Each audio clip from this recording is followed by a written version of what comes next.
लगभग सभी अनुपम को एक स्मार्ट बच्चा मानते थे। वह था भी पढ़ाई में होशियार, खेलों में बेहतर और हाजिर जवाब। सिर्फ मम्मी पापा और छोटी बहन कुमकुम को ही यह रहस्य मालूम था कि रात होते ही उसकी पमपम बज जाती है। अनुपम को अंधेरे से बहुत डर लगता था। डर भी इतना कि अंधेरे कमरे में अकेले जाने की बात तो छोड़िए, मध्यम रोशनी से भी उसे घबराहट होने लगती थी। उसके कारण लंबे समय से वे लोग कोई फिल्म सिनेमा हॉल में नहीं देख पाए थे। मम्मी पापा के बेडरूम और कुमकुम के कमरे के बीच अनुपम का सुंदर हवादार कमरा था। फिर भी रात को सोने के लिए वह कुमकुम के कमरे में घुस आता था। कुमकुम को भैया से बड़ी चिढ़ छूटती, क्योंकि अनुपम सारी रात एक बड़ा सा बल्ब नाइट लैंप की तरह जलाए रखता। अनुपम को भी अपनी इस कमजोरी पर बड़ी बौखलाहट होती। वह खुद समझ नहीं पाता था कि अंधेरे में ऐसा क्या है जिसका उसे डर लगा रहता है।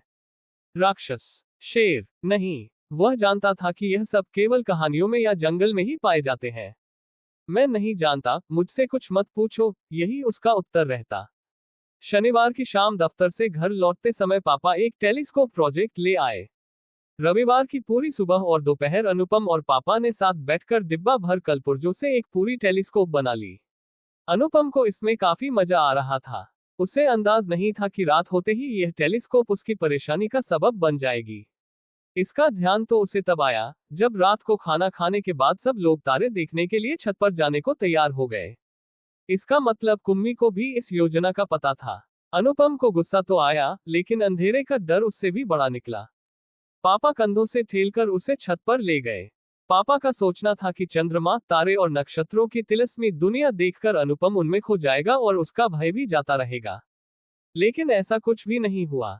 अनुपम की आंखें आकाश के नजारों से ज्यादा आसपास के अंधेरे को टटोल रही थी। हवा से आकाश नीम के ऊंचे पेड़ डोल रहे थे। पीपल की पत्तियां लगातार हंसे जा रही थी। पापा, ये सरसराहट कैसी है?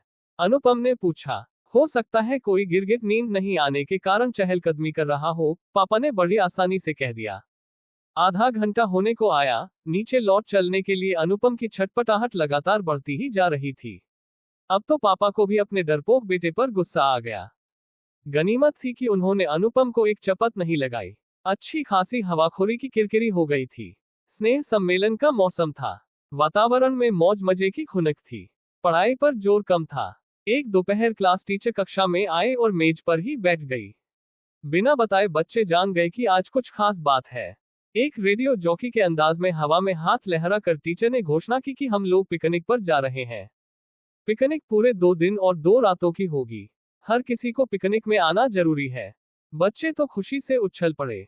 किलकारियां भरने लगे और मारे उत्तेजना के मेज थपथपाने लगे। इधर अनुपम के पेट में मारे डर के मरोड़े उठने लगे। 2 दिन तो ठीक है, घर से दूर एक रात भी वह कैसे निकाल पाएगा? रात को खाने की मेज पर अनुपम का लटका हुआ मुंह देखकर पापा ने उसका कारण पूछा। पिकनिक की बात के साथ बिना रुके अनुपम ने यह भी बता दिया कि 2 दिनों तक मटर गश्ती करने के बजाय वह घर में रहकर पढ़ाई करना चाहता है। इसलिए पापा उसके लिए डॉक्टर के प्रमाण पत्र की व्यवस्था कर दे। फाइल। पापा सब जानते थे कि पिकनिक छोड़कर पमपम को पढ़ाई क्यों सूझ रही है। उन्होंने कड़े शब्दों में कह दिया कि अनुपम को जाना ही होगा। पढ़ाई होते रहेगी। दोस्तों के साथ मिलजुल कर रहने के मौके बार बार नहीं मिलते। पिकनिक पर जाओगे तो 2 बातें सीख कर ही आओगे।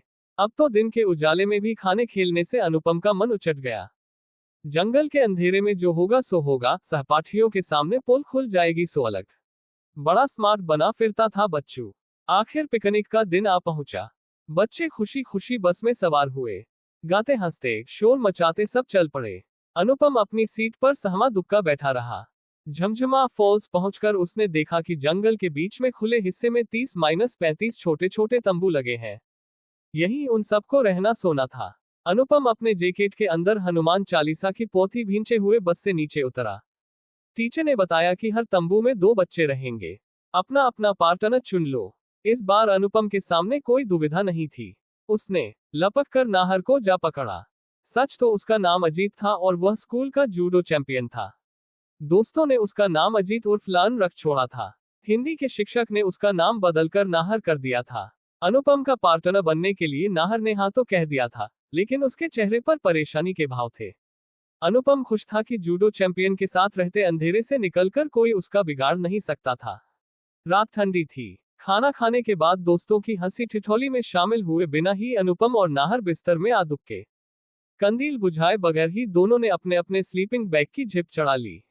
अनुपम इंतजार करता रहा कि नाहर अब रोशनी बंद करेगा, तब रोशनी बंद करेगा। तभी एक खरखरी फुसफुसाहट से अनुपम चौंक उठा।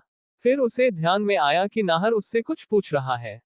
क्या तुम्हें अंधेरे से डर लगता है? अनुपम को अपना भेद खुलता लगा। अरे, यह क्या देख रहा था वह? नाहर खुद थर-थर कांप रहा था। नाहर ने बताया कि उसे अंधेरे से बहुत डर लगता है। और एक आश्चर्य की बात हुई, अनुपम ने खुद को ये कहते सुना कि अंधेरे से क्या डरना। अब वह स्लीपिंग बैग परे हटाकर उठ बैठा। यह तो अद्भुत था। अनुपम को अपने आप पर विश्वास ही नहीं हो रहा था। उसने नाहर को थपथपाकर कहा कि दोस्त, तुम तो एकदम पोंगे निकले। डरो मत, मैं तुम्हारे साथ हूँ। तुम मेरा हाथ थाम लो और बेफिक्र होकर सो जाओ। अनुपम का हाथ थामकर नाहर निश्चिंत हो गया। लेकिन तुम मुस्कुरा क्यों रहे हो? कहीं ये बात सबको बता तो नहीं दोगे? नाहर ने पूछा। तुम्हारी यह हालत देखकर मुझे ऐसा ही एक पगला लड़का याद आ गया, अनुपम ने दूर अंधेरे में ताकते हुए कहा, लेकिन वह पुरानी बात है। वेब दुनिया पर पढ़ें। समाचार बॉलीवुड ज्योति लाइफस्टाइल धर्म संसार महाभारत के किस्से रामायण की कहानियां रोक और रोमांचक।